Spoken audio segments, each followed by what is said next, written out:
Pues creo que hemos pasado unos días, no exactamente los últimos, ni las últimas horas, poco intensas, sino los últimos días un intenso debate que incluyeron las tres ramas del poder público y el pueblo colombiano en acción alrededor de el Estado de Derecho, el Estado social de Derecho, las búsquedas a través de las reformas sociales que se han presentado al Congreso de la República, de las cuales ya 2 han sido aprobadas.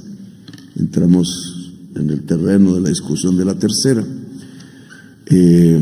No son los únicos proyectos de ley que he presentado, ni que todavía tendremos un tiempo para presentar algunos otros, pero que versan todas sobre la realidad contemporánea de Colombia y hacia dónde ir.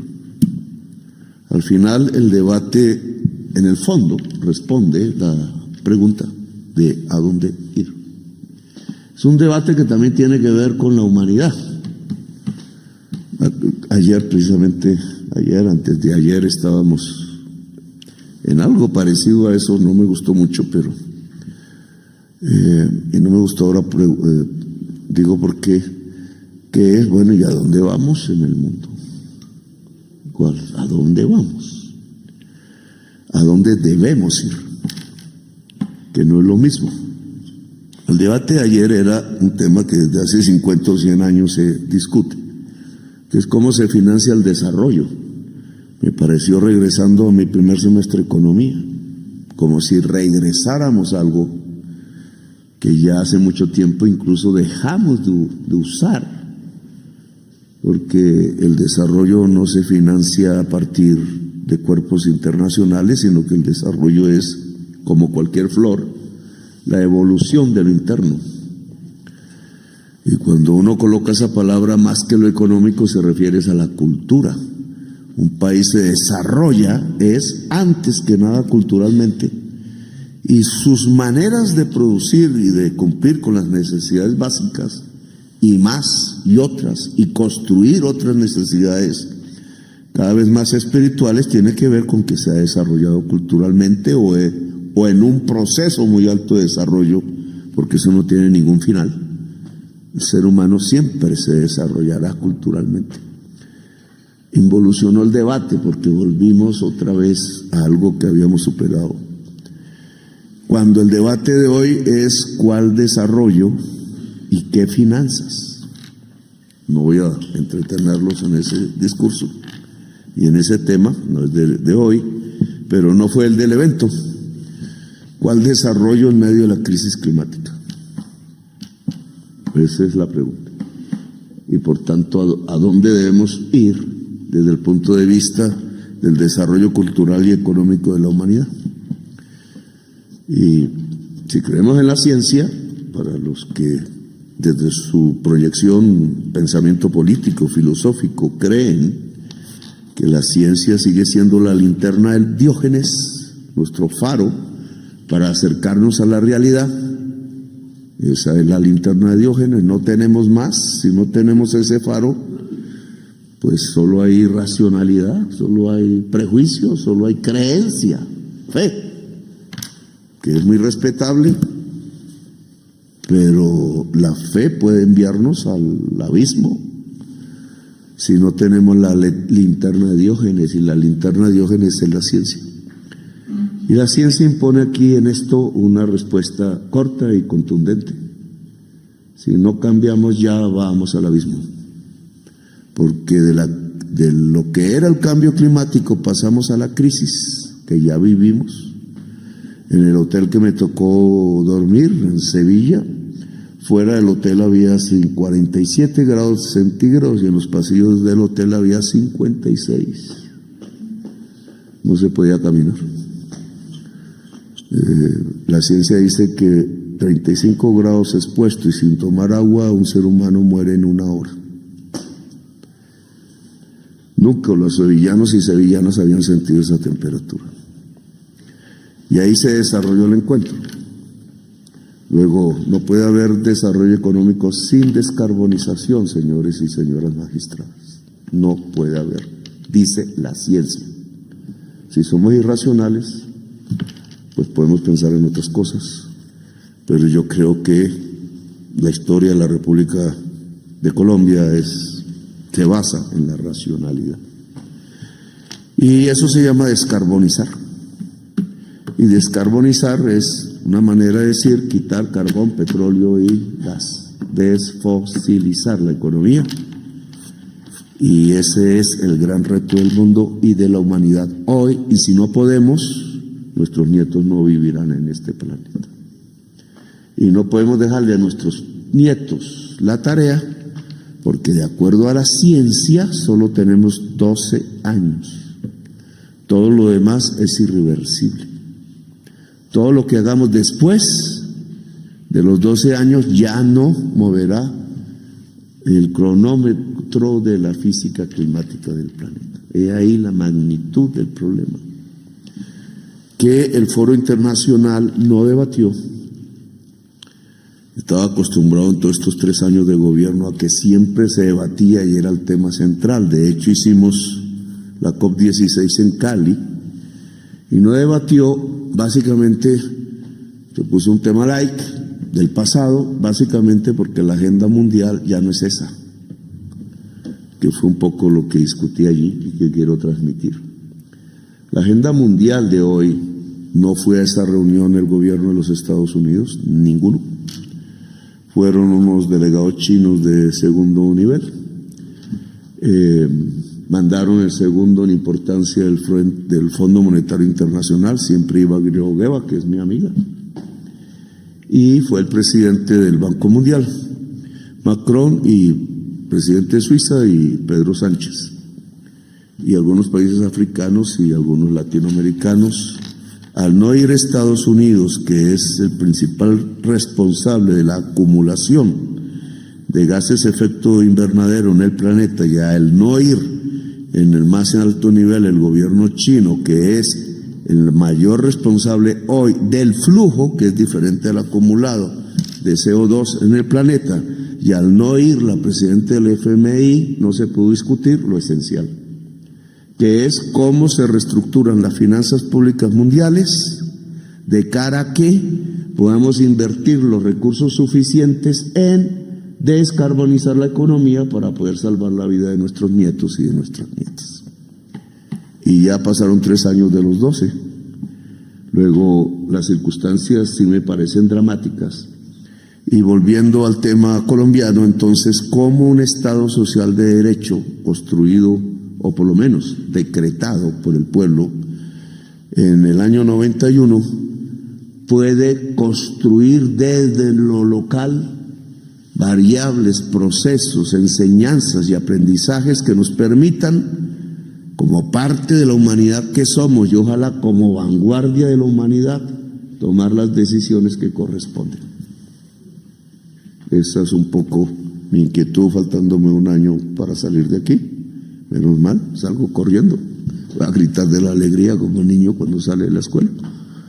Y esa respuesta a esa pregunta la tiene que dar el Estado, a través de sus leyes, a través de sus sentencias, a través de las decisiones de política pública del gobierno. No va más el petróleo y el carbón si queremos sobrevivir. Ese no va más, como la prensa le gusta tocar. No es que voy a decretar mañana el final, sino que tenemos que iniciar, ya lo hemos hecho, una transición lo más ordenada posible, pero orden no significa lentitud, lo más ordenada posible y rápida para que Colombia pueda construir una economía descarbonizada que le permita vivir decentemente en un bienestar, ojalá posible, en la sociedad descarbonizada del futuro, que en una década tiene que ser una parte real y cotidiana de la vida humana. No dentro de un siglo, sino dentro de una década. Alistarnos para eso implica medidas del hoy. El gobernador de Cundinamarca estuvo conmigo en un bonito acto que no salió por ningún lado de la prensa, yo no lo vi. Sus relaciones con la prensa no están chéveres, gobernador. Que era abrir el tranvía, pues quitar los primeros rieles de la ferrocarril y poner los modernos de lo que será el tranvía entre Faca y Bogotá. Lamentablemente solo con 9 estaciones en Bogotá, cuando deberían ser como 40, porque aquí no ha querido las políticas públicas que el sistema férreo pesado eléctrico puedan ser el eje estructurante del transporte de la ciudad, pero eso que hicimos en pequeño, de todas maneras, es en grande lo que llamamos descarbonizar la economía. Descarbonizar, es decir, movernos, vivir todos los días, construir desarrollo cultural y desarrollo económico a partir de no utilizar ni petróleo, ni carbón, ni gas para poder que la vida sea en el planeta y para poder que Colombia sea el centro vital de la vida. Ahí nos ganamos 3 leones, ¿cómo se llama? Sí, leones, uno de oro, uno de plata y otro de cobre en Cannes, por toda la propaganda sobre el turismo que el gobierno ha desarrollado en el mundo, con gente colombiana que yo quiero, Saade, que ojalá pudiéramos entrevistarla, porque son ellos al final los que construyeron el premio, pero es el primer premio que un gobierno gana, yo no me acuerdo desde cuándo. Nunca he sido amigo de la teoría de que el Estado haga el arte. Si no soy más amigo de la teoría alemana de que el Estado abra los espacios para que la gente libremente haga el arte. Eso hicimos en Bogotá Humana y salió bonito, bien. Pero aquí fue el gobierno ganando unos premios por hacer arte. Que hay que, claro, tampoco la prensa no los va a sacar, pero no es fácil. Y fue un león de oro, fue un león de cobre y fue un león de plata. Y el turismo con que esa publicidad artística se trata de fortalecer en todo el mundo para que venga a Colombia, esa era la publicidad, pues nos está dando unos resultados magníficos desde el punto de vista de la descarbonización económica, porque ya reemplazó las divisas que entraban por carbón y está a punto de alcanzar las divisas que entraban por petróleo. A eso lo podemos llamar un mercado social de derechos, ¿se puede pronunciar esa palabra? El mercado social es un concepto de la socialdemocracia alemana que nosotros introdujimos en la Constitución del 91 y está ligado a Estado social de derecho, que también es un concepto alemán de la socialdemocracia alemana que nosotros introdujimos en la Constitución de 1991 en la Asamblea Nacional. Siguiendo, doctor Montealegre, las tesis de Habermas y Appel, que ya veo que usted leyó, pero nosotros teníamos ese tipo de línea cuando participábamos de la COPAL, que era la seccional socialdemócrata de América Latina. La socialdemocracia europea va de menos, se ha casi que evaporado, pero dejó una serie de conceptos que, trasladados a la Constitución Política de Colombia, mientras estén allí, me parece que es importante que nosotros logremos concretar, no solo mantener. El Estado social de derecho, a diferencia del Estado de derecho, es cumplir las normas, que los procesos se den de acuerdo a normas regradas premeditadamente y democráticamente construidas, subrayo esa palabra, con un objetivo esencial del Estado: construir justicia social, equidad. No construir inequidad. Si la ley produce desigualdad, no nos sirve. En mi opinión, no puedo quitarle la de ustedes, obviamente, pero la doy. No construye Estado social de derecho. Lo que tenemos hoy es la pregunta que trato de hacerle a la sociedad colombiana antes de que deje y pueda hablar, es cómo es que desde 1991 nos planteamos construir un Estado social de derecho y somos hoy el segundo país más desigual de la tierra. Y han pasado 34 años.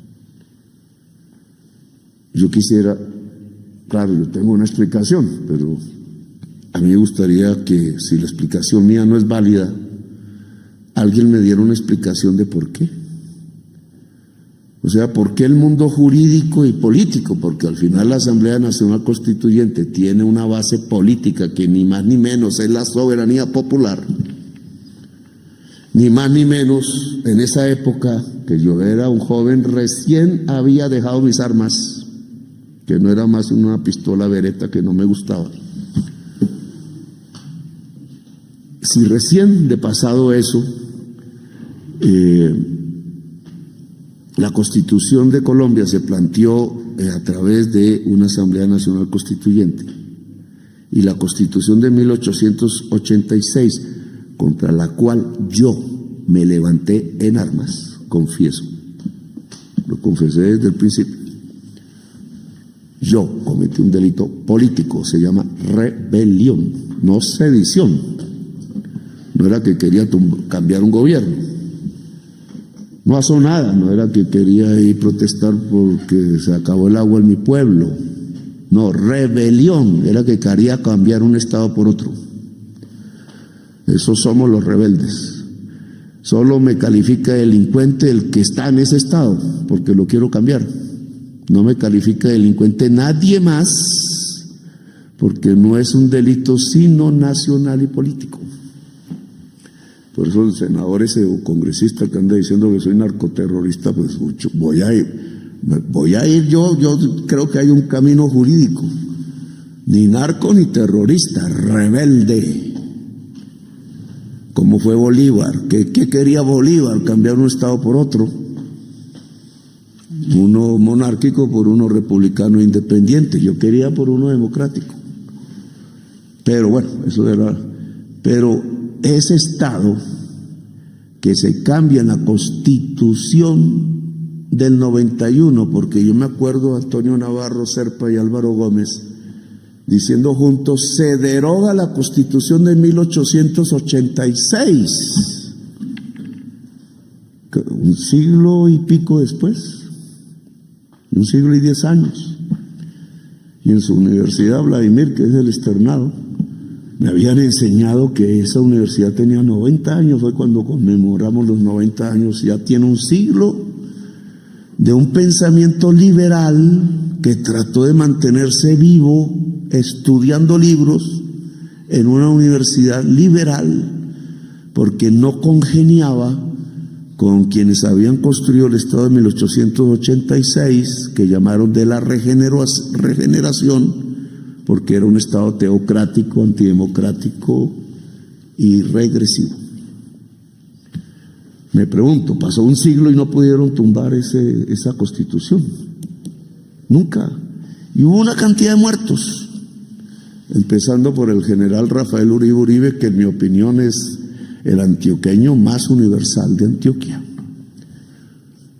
Con un hachazo por aquí, con un hachazo lo mataron en la cabeza, porque llevaba quería que la educación en Colombia fuera una educación pública, y quería que se fortaleciera la educación pública. Por eso lo mataron. Dice la señora Adelina Cobo en su libro histórico, no sé si será verdad, que el jefe de la policía de Bogotá y el obispo se jugaron para contratar 2 sicarios que con machete en mano asesinaron al general. Y senador de la República en ese momento, el único senador liberal que había, y que había luchado con las armas en la mano, porque no aceptaba la Constitución del 86 y levantó la bandera roja con sus ejércitos, y ese es el Aureliano Buendía de 100 años de soledad, al cual lo acompañaba Gerinaldo Márquez, el coronel, que después de hacer el pacto de paz, y en el pacto estaba la cláusula que todos los combatientes serían pensionados, nunca le llegó pensión.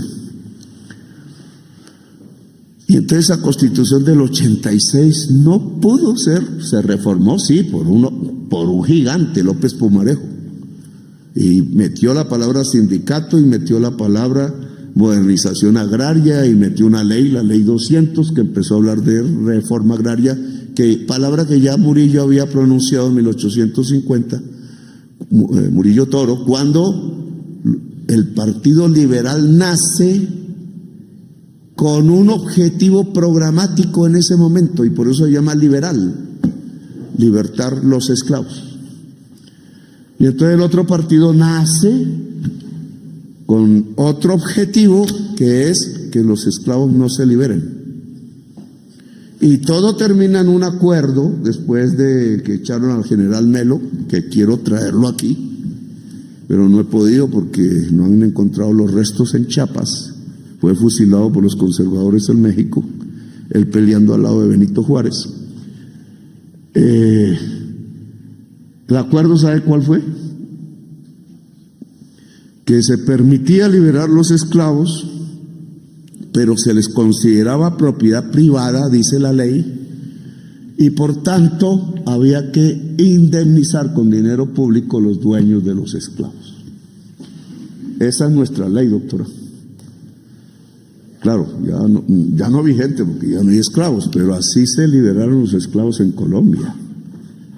Los republicanos de Colombia, los liberales aceptaron porque al final era su objetivo, lograron un acuerdo pacífico, no se mataron entre ellos como pasó en Estados Unidos, sobre la base de considerar en la ley colombiana de que el ser humano es propiedad privada. Es nuestra ley. Así se liberaron los esclavos. Y está 30 años después, no, está antes de la Constitución del 86, y así con esas personas que hicieron eso se hizo la Constitución de 1886. Me critican hoy que use la palabra neoesclavista. Nuestro modo de producción originario, que se mantuvo hasta el año 50, fue esclavista. Y así aparecieron muchas de las instituciones de Colombia que se les colocó marca en 1886 y que nosotros, esos tres que se pararon ahí, Antonio Navarro Wolf del M19, Horacio Serpa del Partido Liberal y Álvaro Gómez Hurtado de la Nueva Derecha Colombiana, declararon o dijeron al unísono derogar. Se derogó la Constitución de 1886. Nosotros, los que dejamos un arma, la mía una bereta, derogamos. No pudo Uribe, no pudieron no sé cuántas guerras civiles, no pudo Jorge Eliezer Gaitán, no pudo Gabriel Turbay, que se suicidó en París de la tristeza, no pudo Alfonso López Pumarejo, que tuvo que, dice él, irse por amor porque la mujer estaba enferma en Nueva York de cáncer, o por miedo porque le pusieron un kepis en el escritorio. No pudo la Revolución Juvenil del 68 y el 71, no pudo el sacerdote Camilo Torres Restrepo, cuya sotana está aquí debajo de este piso. No pudieron los guerrilleros, ni liberales, ni los insurgentes socialistas de aquel entonces. Solo un grupo de jóvenes que logra un acuerdo de paz, unos votando una papeleta sin autorización en las urnas, otros pues dejando las armas, otros que venían de la política tradicional y ya con tantos muertos del narcotráfico no, creían que se podía seguir con la Constitución del 88, decidimos que se deroga la Constitución del 86 y se aprueba la del 91. Una papeleta en las urnas, una Constitución del 86 que prohibía, si no fuese por acto legislativo, que se reformase la Constitución. Nadie más, y que no decía que el soberano es el pueblo, soberano es la nación, decía, o Dios. ¿El Dios de quién? ¿Y cómo se cambió entonces? Se cambió porque no había otra forma de seguir, porque nos íbamos a volver una sopa de sangre en el país, porque la tasa de homicidios de Medellín era de 420 homicidios por 100.000 habitantes. Hoy estamos a punto de bajarla a 10, y es gracias a que hablamos de frente con las bandas que están presas. Hablamos, no matamos jóvenes. Hablamos, no condenamos al que sale a protestar a 12 años de prisión por terrorista. Hablamos, porque si no hablamos no somos seres humanos. Y hablar se volvió delito y crimen. No hay que hablar, dicen, hay que matar. Colombia lleva matándose, dice, 100 años de soledad, 100 años, pero son 2 siglos. Hay que hablar para salvarnos. Y bueno, no sigo por acá, pero sí quería hacer esa reflejo de nuestra historia. Porque yo creo que hoy, obviamente no estamos ante los mismos problemas del 91, pero sí unos similares. ¿Nos seguimos matando como antes? No. Hemos logrado unas victorias. No son 400, son 10 en Medellín. Y no son 90 que eran Bogotá, son lamentablemente más, son 12 o 13 en este momento en Bogotá. No son 80, son 26 a nivel del país. Hemos tenido éxitos. El 91, la Constitución ha tenido éxitos. No se nos muere tantos niños de hambre. Acabo de anunciar, doctor Ibáñez, en La Guajira, que usted conoce, hemos bajado a la mitad la tasa de mortalidad infantil de menores de 5 años por desnutrición, que en el caso de La Guajira es por agua. Lamentablemente el Congreso de Colombia hundió la ley del Instituto Nacional de Aguas que trataba de impedir, era mi idea, que la política local y las mafias locales no manejen el agua de los pozos diciendo más o menos, le doy agua si vota por mí. Pero no pudimos, el Congreso no aprobó en el último debate, faltaba el último, no aprobó la ley, obviamente por otras razones que no comentaré aquí. Pero hemos tenido avances en el Estado Social de Derecho, no digo que no. Sin embargo, sigue la violencia. Y hay una violencia nueva que está creciendo. Mientras en Medellín baja la violencia vieja al punto de 10 homicidios por cada 100.000 habitantes, empieza a subir y en Colombia es el 80% de los muertos por asesinato hoy, la nueva. La nueva no es colombiana. La nueva quiere matar a su presidente, el que les está hablando. Algunos dicen que no soy su presidente, porque se burlan del voto popular, porque escupen sobre el voto popular. Pero soy su presidente. Lo quieren matar. ¿Saben por qué no llegamos ayer? ¿Lo dijo o no lo dijo? No, bueno, el coronel dice que no lo dijo, entonces no lo dijo. Le hago caso, coronel. ¿Saben por qué mi hija no está aquí? Bueno, esa nueva violencia está matando a los colombianos y no es colombiana. Está ubicada incluso en algunos lugares del lujo mundial. Y es unas confederaciones de mafias que venían existiendo, pero que saben que en la globalización del capital y del mundo financiero, que se desata desde el 90 para acá, ellos tienen una oportunidad. Que ya el problema no es cómo coger oro en un sitio, sino cómo coger ese oro a la fuerza y meterlo en el sistema financiero mundial y se lava automáticamente.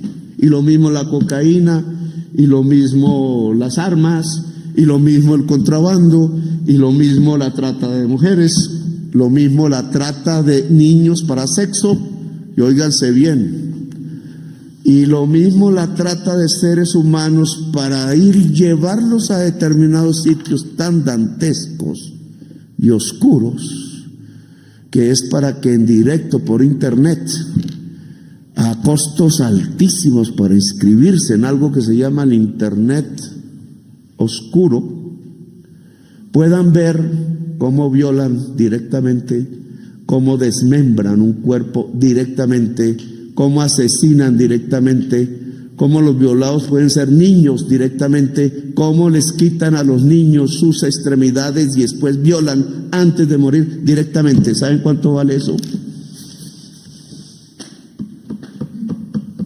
¿Y saben que hay centros de esos en el país?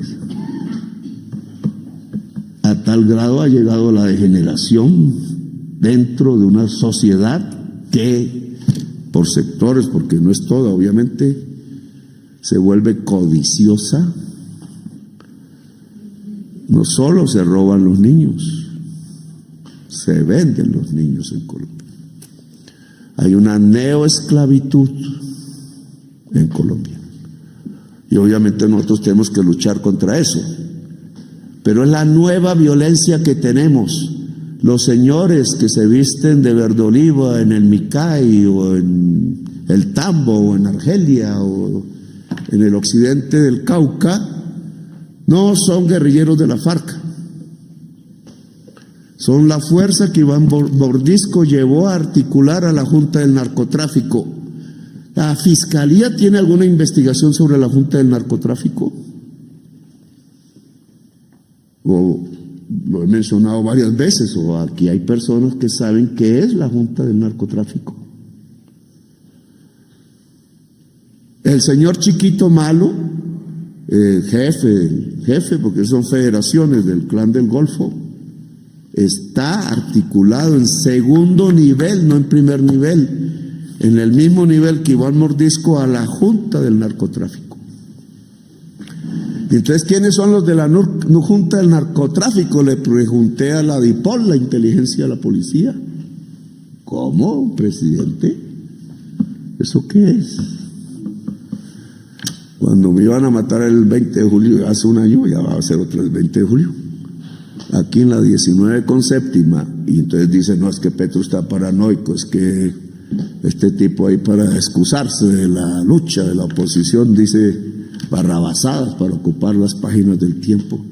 Pues me lo dijo el mismísimo embajador de los Estados Unidos, que no es el mismo que hoy llaman en consultas, señor Palmieri, él me lo dijo ahí en esa oficina, y me puso los apartamentos con la ¿cómo es? La referencia geoespacial, que se dice. GPS, todos, 4, 5, todos alquilados. Francotiradores profesionales alquilados. Dijo que era Iván Mordisco. Yo ahí dije, pero ¿cómo? Si la FARC no tiene ni idea cómo se mete en Bogotá y hace algo realmente dañino o importante en Bogotá. ¿Cómo? Pues ahora sí sé. No era Iván Mordisco, era Iván Mordisco subordinado a la Junta del Narcotráfico. ¿Por qué, compañeros y compañeras magistradas? Ayúdenme en eso. ¿Por qué me tocó a mí investigarlo, pero yo no soy el que tiene que investigar? Porque uno de los miembros de la Junta del Narcotráfico, en votación, es democrática, no es un capo, votan por internet, porque es multinacional, no están todos juntos, hay colombianos obviamente, ahí sí no nos podemos escapar, hay colombianos, uno mató 3 esmeralderos en Bogotá con francotiradores, el tío de él era el tercero en el cartel de Medellín. Se les olvidó a la prensa mencionar el tercero del cartel de Medellín. ¿Quién es el tercero del cartel de Medellín? Porque sabemos de Pablo Escobar y el otro era Gacha. Y el tercero quedó libre. Y su sobrino hoy es de la Junta del Narcotráfico. ¿Y qué pasó en esa votación? Que otro de la Junta del Narcotráfico, por eso es que me quieren matar a mí, por decir esto, que se llama Marcet, se me olvidó el nombre de Marcet, uruguayo, que tiene la ruta más poderosa del sur de América de cocaína, que ni más ni menos es llevarla de Santa Cruz de la Sierra y las selvas de Bolivia hacia Río de Janeiro, Sao Paulo, Buenos Aires, Montevideo. Todas esas ciudades juntas suman casi la misma población de Estados Unidos. Pues el dueño de esa ruta estaba siendo juzgado por el señor fiscal Pecci de Paraguay, que recién casado, ya embarazada su esposa, decidió pasar la luna de miel en Cartagena. Mala decisión, porque Marcet tenía un socio en Colombia y le ayudó a saber dónde estaba y lo mató. Los presos materiales, como pasa con el caso del senador Miguel Uribe, están presos, condenados. una pareja de hermanos que Sade y compañeros del gobierno deben ser salvados de inmediato de la cárcel donde están, porque los quieren matar. Y los señores hermanos le dijeron a un fiscal, el fiscal del caso, que hablaban quiénes eran los intelectuales y las esposas de ellos eran protegidas. Las esposas de ellos fueron condenadas a la máxima condena y ellos se quedaron en silencio. Eso ustedes saben, se llama silenciar un proceso. En la fiscalía nunca más se volvió a hablar de los autores. Se borró el nombre de Lozano y se borró el nombre de Marcet. Junta del narcotráfico. Mató al fiscal paraguayo Pecci y están en la impunidad. ¿Y por qué la fiscalía colombiana deja ese caso en la impunidad? Pues averigüemos quién era el fiscal del caso Pecci. Incluso quién era el fiscal del caso de mi hijo, pero yo no hablo de mi hijo porque dije que no iba a meter las manos por mi hijo, pero es el mismo. ¿Y quiénes eran los investigadores de ambos casos? ¿Y por qué los cogieron presos? ¿Y por qué al cogerlos presos entonces era por un señor, que siempre se me olvida el nombre, pero le digo Pacho Malo, que era el exportador de cocaína más importante del puerto de Buenaventura? Jefe del CTI en Buenaventura, jefe del CTI. ¿Esto qué tiene que ver con la Constitución del 91 y la del 86? Y entonces el jefe del CTI en Buenaventura era el mayor exportador de cocaína hacia Europa. ¿Y quiénes son los que están hoy teniendo el mercado mayor de la cocaína hacia Europa? Porque por eso los Estados Unidos no se meten. Claro, por eso ustedes llaman ¿cómo es? Llaman a su encargado de negocios de Estados Unidos, después hablamos de eso, pero es la Junta del Narcotráfico. Y entonces los mayores exportadores de cocaína a Europa son la Junta del Narcotráfico y uno de ellos era el del CTI, la Fiscalía, y cuando ellos matan al fiscal Pecci, entonces la Fiscalía genera impunidad. ¿Qué está pasando? Y cogen a mi hijo y entonces de estafador lo ponen. Yo no me meto ahí. Pero querían arrollar al presidente por su hijo. Y ese era el malestar de la tal terna de la Fiscalía. Y por eso Barbosa me dijo: hermano, hagamos un acuerdo, que Mancera siga siendo el fiscal, la fiscal, que hasta ahora entiendo. ¿Cómo seré ingenuo, sabe? Me toca aprender de usted, porque hasta ahora entiendo la propuesta. Pues tengo que decirla. Y entonces estamos expuestos ante la Junta del Narcotráfico, y le pedí al presidente Trump que si quiere no hablar conmigo, porque no habla conmigo, que realmente hablemos de relaciones diplomáticas ahora que él se lleva a su encargado de negocios y yo me traigo a mi embajador. Es que el problema no son 3 jóvenes ahí, inmigrantes, pandilleros, haciendo sus vainas en Nueva York. El problema es las organizaciones multinacionales del crimen, que son dueñas del tráfico de armas, de las mujeres, de los niños, de los órganos, de la cocaína, del fentanilo, etcétera, del internet oscuro. Y que si quiere él realmente enfrentarlos, entonces tiene aquí un presidente que le ayude a costa de su vida y de su familia. No meter bombas ahí para que se llenen las páginas con su nombre, eso no me interesa. Afrontemos el crimen, pero como es y en su realidad. Nosotros estamos perdiendo territorio en Colombia porque quienes controlan territorio para fines de exportar cocaínas, que tienen unos jóvenes armados ahí, son extranjeros. Es un problema de soberanía nacional. Si perdemos control de territorio, no es en manos de colombianos como antes.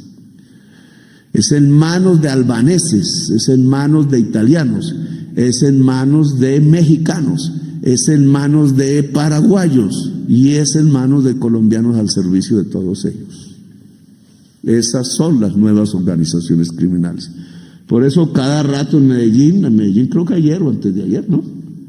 Capturamos un turco. ¿Qué hace un turco en Medellín? Pues fuera de mirar mujeres hermosas que para eso lo llevan, y no solamente mirarlas, y no solamente mujeres, sino niñas, es porque es uno de los capos de la heroína en el mundo. Y así capturamos al señor albanés, y en Venezuela capturaron otro albanés, pero como era en Venezuela la prensa se burló, jaja. Lo capturaron con una pistola, ¿y saben de dónde era la pistola? De Colombia. ¿Y saben a quién pertenecía? A un oficial de la Armada. ¿Y saben por qué el oficial de la Armada terminó vendiendo su pistola? Porque un capitán del ejército le dijo que podía vendérsela a alguien conocido. ¿Qué tenía que hacer el capitán del ejército con el capo albanés que estaba en la zona del Zulia, en Venezuela? Sectores de la política colombiana adoraron a Duque. ¿Por qué rompieron las relaciones diplomáticas y dejaron la frontera en manos de la mafia? Si ya la mafia en este momento no está controlada por el ELN guerrillero de antes, sino que está controlada por la mafia albanesa. Entonces los albaneses cogieron el control de la frontera colombo-venezolana. ¿Qué es eso? ¿Dónde está nuestra constitución? Acaban los venezolanos porque están luchando con nosotros en contra de esas mafias. Ese es mi acuerdo con ellos, de capturar el albanés que le cuento, 40 toneladas de cocaína y poner presos 10 alcaldes de la frontera de todos los partidos. Con eso no acabamos eso, pero muestra la magnitud. Si me voy hacia el Putumayo encuentro lo mismo. 11 soldados del Ecuador muertos. ¿Por quiénes? Le pregunto a Novoa. Me dicen por mafias del oro. ¿Y de dónde son? De todos los países. Ecuador hoy tiene 40 homicidios por 100.000 habitantes, el doble de Colombia, porque la mafia colombiana de la Junta del Narcotráfico, sabiendo que el gobierno de Petro está bloqueando las salidas y le dificulta, se fue a sacar la cocaína por el Ecuador. Venezuela, Colombia, Ecuador, solo falta Panamá y ya sabemos que tenemos el territorio gran colombiano agredido. No puedo ligar esto con el senador, con el atentado del senador, no tenemos ni idea. Hasta ahora sabemos que los autores materiales son microtraficantes. No puedo pasar de ahí porque sería una... Pero así estamos. Así estamos. No voy a contar lo que sabemos ya de las próximas circunstancias, pero lo que yo les quiero decir entonces es que el país sí está siendo agredido.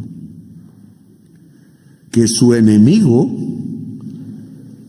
son las organizaciones del crimen multinacional que lavan dólares con nosotros. Ahí está Diego Marín libre, pero es uno apenas de los tantos, también por el puerto de Buenaventura, que tenía una serie de relaciones dentro del Estado magníficas.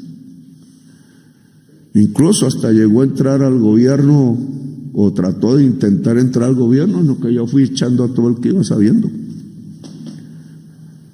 A veces hay unos que denuncian gente, como diciendo, estamos limpiando el estado de Diego Marín, y resulta que le están haciendo un favor pactado para que le echen gente que no está con Diego Marín. Bueno, esos son temas un poco más escabrosos. Magistrado, yo no hablé mucho de la Corte Constitucional, sino de todos estos hechos un poco para informar a la opinión pública. Claro, hay fuerzas de la derecha extrema que ya hemos visto actuar tratando de cortar las relaciones entre Colombia y Estados Unidos. Les interesa. Si se cortan las relaciones entre Colombia y Estados Unidos, buena parte del andamiaje que hemos construido, y no solo en este gobierno, de lucha contra el crimen organizado, se desploma. Por eso quieren hacerlo. O sea, no es porque están levantando la bandera nazi, la lucha contra el comunista, ¿no? Están tratando de destruir una relación que saben es un obstáculo aún hoy, y fuerte, no cualquiera, en la lucha contra las organizaciones criminales multinacionales. Lo único que les critico es que los Estados Unidos solo atacan las que van contra ellos. Y a veces dialogan con las otras porque no van contra ellos. Y a veces hacen negociaciones de que si no va contra nosotros, no hay problema. Ojo. Pero, sea como sea, hemos construido un instrumento mundial con la policía más, a pesar de toda infiltración, que es grande, la policía más experta en la lucha contra mafias del mundo y la armada más experta de todo el mundo en incautación de cocaína, que por centenares hemos quitado, creo que llevamos más de 1,000 toneladas. Eso no lo hacen ni los, claro, lo hacemos conjuntamente en muchas cosas. Cortar las relaciones entre Colombia y Estados Unidos, y se emborrachan en Dubái, no sé en qué fiesta en medio del oro, ni me la imagino, la Junta del Narcotráfico. Entonces, los funcionarios de origen cubano de Estados Unidos, les digo, escojan enemigo, nosotros no somos. Si ven que en su sociedad estas organizaciones están matando a 100,000 ciudadanos por año, el enemigo no es Colombia, y el Colombia puede ayudarlos a resolver el problema. Yo no me arrodillo ni me dejo presionar, ni me asusta un congresista diciéndome narcoterrorista, ni narco ni terrorista jamás he sido, pero sí sé lo que está pasando. Y entonces esos que están llevando a Trump hacia rupturas en América Latina, lo están llevando es para que se debilite todo el frente organizado de batalla que tenemos contra las organizaciones multinacionales del crimen. Si Estados Unidos no quiere, seguimos con los europeos. No nos vamos a quedar solos. Pero hay que saber quién es el enemigo. Y el enemigo hoy no es ideológico. El enemigo hoy es criminal.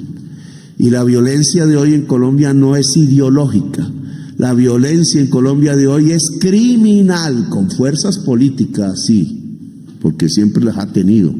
Y el Estado Social de Derecho, Héctor, que usted solo lo conocí cuando fue mi abogado en el tema de Ordóñez, cuya sentencia no se cumple en Colombia, ¿cierto? Que es la que ordena que la Procuraduría no y la Contraloría no inhabiliten ciudadanos en Colombia. Aquí está el magistrado que nos ayudó frente de nuestra magistrado Palomino, ¿sabe qué es eso? Ahora echamos para atrás otra vez. Ningún órgano administrativo tiene por qué inhabilitar a ningún colombiano porque eso se llama dictadura. Con el respeto que ustedes me merecen, ustedes vinieron a hablar conmigo aquí. O sea, yo soy de un órgano administrativo, entonces yo inhabilito a un ciudadano. ¿Me llamarían dictador o no? Por decreto el ciudadano tal pierde sus derechos políticos. ¿Qué es eso, doctora Iris? Dictador.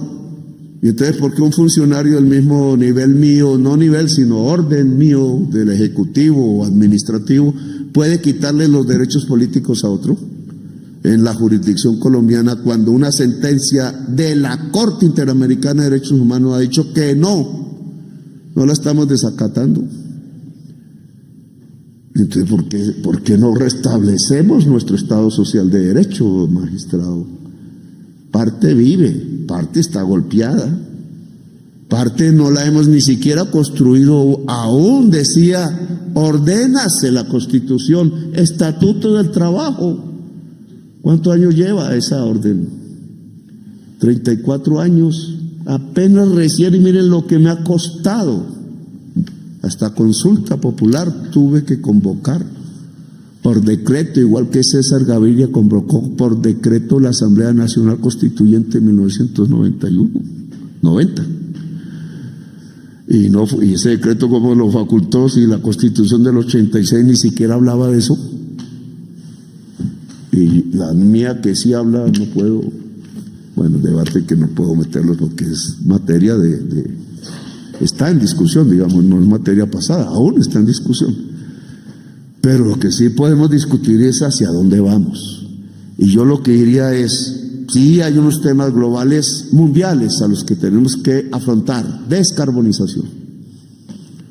Tenemos que hacerlo. ¿Cómo vivimos sin carbón, sin petróleo y sin gas? Tenemos que afrontar debates nacionales, la equidad social, el Estado social de derecho, las reformas sociales para que no seamos el segundo país más desigual del mundo. Eso es una decisión nuestra. Que hay unos ricos muy ricos, sí, chévere que estén ricos, pero ¿cómo hacemos para que no seamos el segundo país más desigual del mundo? Eso significa que tenemos que producir riqueza y distribuir riqueza. ¿Cómo más? Producir riqueza sin carbón, sin petróleo. Chévere, eso es un asunto interesante de discutir.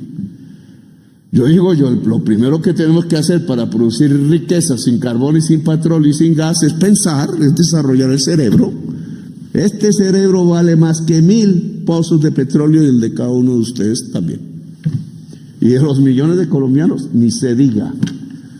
Que el cerebro hay que cultivarlo, sí. ¿Dónde están las universidades públicas? ¿Dónde están los presupuestos públicos? ¿Dónde priorizamos el dinero público en los que no pueden trabajar ya, niños y viejos, y en la educación de toda nuestra juventud? Prioricemos, construyamos eso. ¿Podemos desarrollarnos con equidad? Sí. Produzcamos riqueza y distribuyamos riqueza. Ahora, ¿cómo nos defendemos de nuestros enemigos? La justicia restaurativa que se acaba de aprobar, no he podido leer la ley, les confieso, le puse a mi ministro Montealegre eso, no sé si ya la extendemos. Yo lo copié de la Sala Penal de la Corte Suprema, que en una reunión que hicimos me dijo que estaban de acuerdo en el proyecto en ese entonces. La justicia restaurativa nos da eficiencia, nos permite que a cambio de verdad, por un beneficio jurídico, la verdad nos permita encontrar los caminos de la paz, la verdad. Generalizamos la justicia restaurativa a todos los niveles, porque pensada en guerrilleros, resulta que ya no hay guerrilleros en Colombia. ¿Pensada en qué? Pues en delincuentes comunes que están integrados a las organizaciones criminales multinacionales del crimen. ¿Cómo una justicia restaurativa podría brindar a Colombia de organizaciones que están en el extranjero? Pregunta, tengo la respuesta en este momento. La justicia restaurativa puede serlo. La articulación de las inteligencias a escala mundial, no para fumigar campesinos en Colombia, ¿para qué? Si yo articulo las inteligencias a escala mundial y hablamos con la de Emiratos Árabes y Qatar y con la gringa y con la Mossad y con el MI6, etcétera, pues no es para fumigar campesinos en Colombia, es para coger los bienes de los narcotraficantes en el mundo. No he visto el primero. Y para coger los capos. ¿Cómo me pueden decir que si los indicios indican que el señor Marcet asesinó al fiscal Pechi, cómplice fue el señor Julio Lozano Piraquete, no estén presos y estén por ahí viendo cómo le ponen una bomba a este palacio? Este otro, pues tenemos sistema antidrones para que ustedes no se asusten. ¿Cómo hacemos? Eso es articular inteligencias policiales. La CIA no quiere, el FBI no quiere porque Trump le dio la orden, pues. Sí, en Estados Unidos, pero lo hacemos. Porque las víctimas somos nosotros y tenemos que saber defendernos. Ahora, si quieren, pues bienvenidos a la lucha. En otras cosas no estaremos de acuerdo, pero a mí no me mandan encadenados los colombianos a Colombia. Eso no es de hombres, ni de mujeres, ni de seres humanos. Eso no es sino recordar viejos tiempos, y aquí no entran encadenados. Aquí no fumigo el campesinado. Si el campesinado quiere fumigar el mismo fumiga. Pero no le vamos a hacer una guerra al campesinado. Que si Marco Rubio estaba en un golpe de Estado contra Petro, no creo que Marco Rubio esté en un golpe de Estado contra Petro, porque los señores de la extrema derecha que estaban en eso no llegaron a la oficina de Marco Rubio, sino la de otros, y no me voy a poner a pendejear por eso. Eso es asunto que la fiscal general de la Nación tiene que establecer, no yo. Y no creo que un gobierno que tiene como enemigo a Irán y unas bombas nucleares apuntando, y un problema en Gaza, y un problema en Ucrania, y un problema en Rusia, se ponga a pendejear con un golpe de Estado en la Gran Colombia, sabiendo que si se pierde la Gran Colombia, pierden toda la América del Sur, y la América Central, y el Caribe. No son tontos. Entonces Marco Rubio no está en eso. Están en eso otros que yo llamaría apátridas, porque incluso le propusieron a las organizaciones de la Junta Nacional del Narcotráfico, de la Junta del Narcotráfico, hacer un golpe de Estado para tumbar a Petro. Pues aquí los estoy esperando. Gracias por haberme escuchado, magistrado, a su familia, sus felicitaciones. Gracias a ustedes por haber venido, a los magistrados y magistradas que vinieron aquí a escuchar a este señor presidente. Y cuando usted me invite, entonces hablaremos de materias un poco menos truculentas, pero aquí me toca decir las cosas como son. Gracias, muy amables.